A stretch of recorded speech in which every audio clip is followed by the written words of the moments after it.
program understand why. But let me tell you a little bit about Rob Chabot before I ask him to come up and speak. When I joined the faculty as the chair of the department in 2000, there was this fellow over in Gerlach Hall who was helping to identify and counsel students who were coming into our Masters of Accounting program. It was a brand new program, and I had no idea how it worked.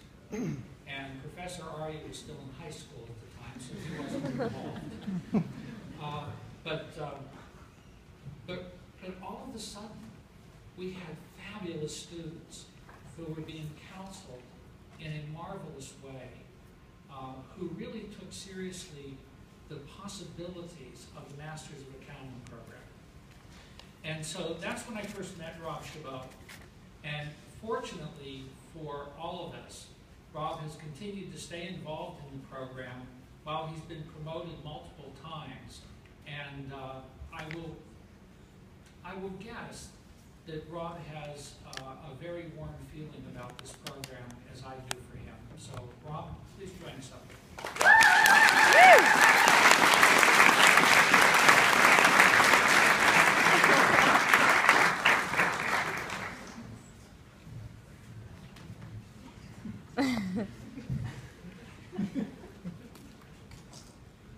There were a lot of different ways I could go with this.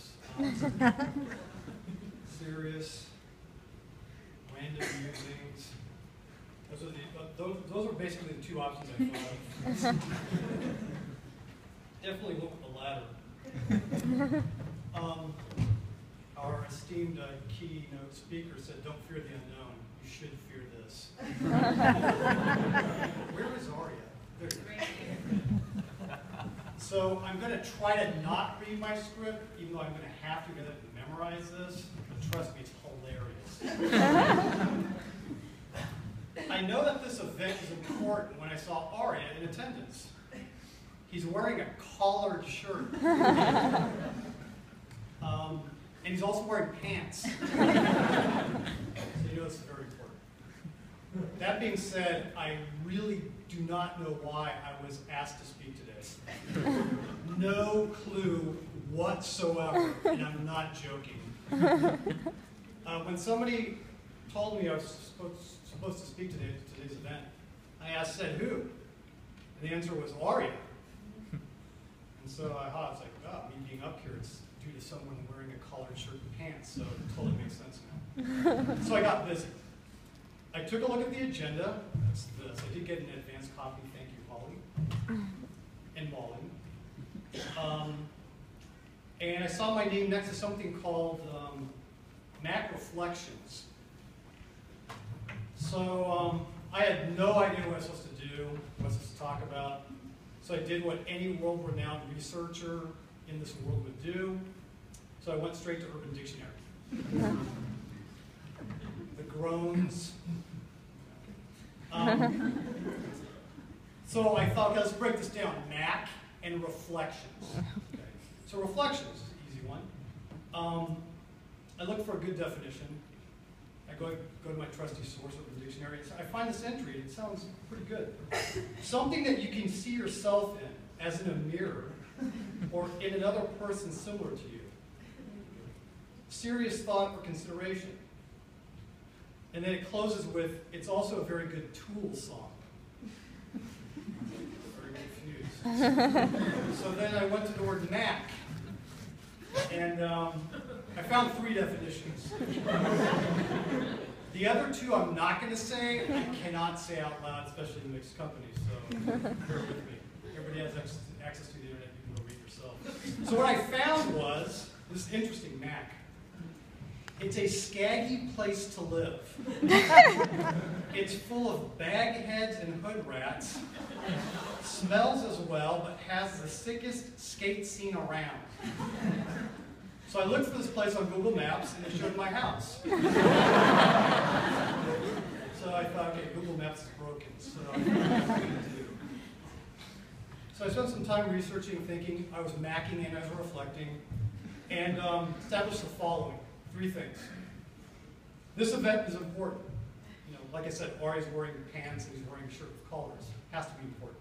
Number 2, I have no idea what Mac reflections mean. And 3, I'll be darned if I'm going to stand between you and a celebratory dinner between you and your parents, the dinner that your parents will pay for. So you came to the wrong person if you're looking for advice. My advice tends to run along the lines of who you should follow on Twitter and letting you know which movies and shows will soon be removed from Netflix. And by the way, Pee-wee's Big Adventure and The Karate Kid Parts 1, 2, and 3 were removed from Netflix about 5 weeks ago.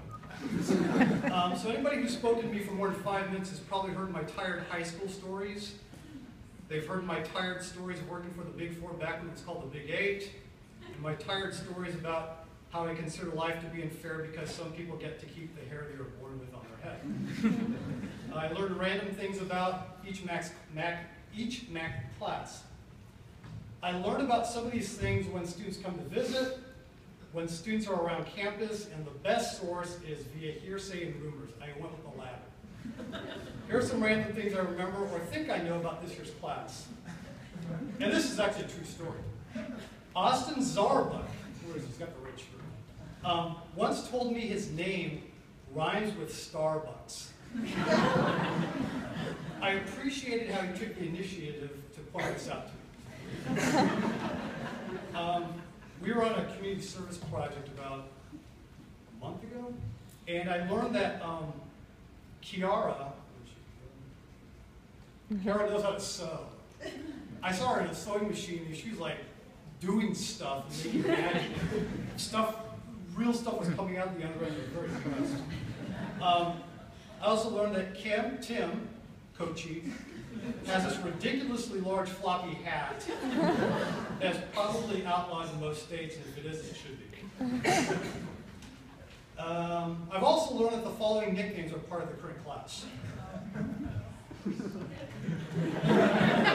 Who are the ones that came up with these nicknames? Just not me, I'm just messing with you.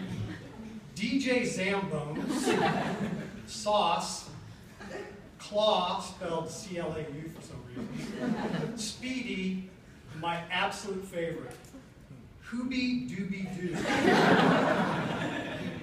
It's clear this class is filled with a variety of characters who possess many talents. Getting back to my earlier statement that I'll be darned if I will stand between you and a dinner paid for by someone else, I have 3 requests from you. Please keep in touch. I'm on Facebook, Twitter, LinkedIn, Instagram, Untapped, Snapchat, Google+. Heck, I'm probably on MySpace for all I know. Probably some other stuff I've totally forgotten about. Please visit. If you keep in touch, I'll know where you're at, so if I'm in your neck of the woods, you will buy me a beer. I appreciate that. And the last thing, this is the most important thing that you can take away from me, my request for you is, don't rely on Urban Dictionary as a primary source of information. If you do, someday you may end up looking like an enormous fool in front of a lot of people. Congratulations, class of 2015. Go Bucks.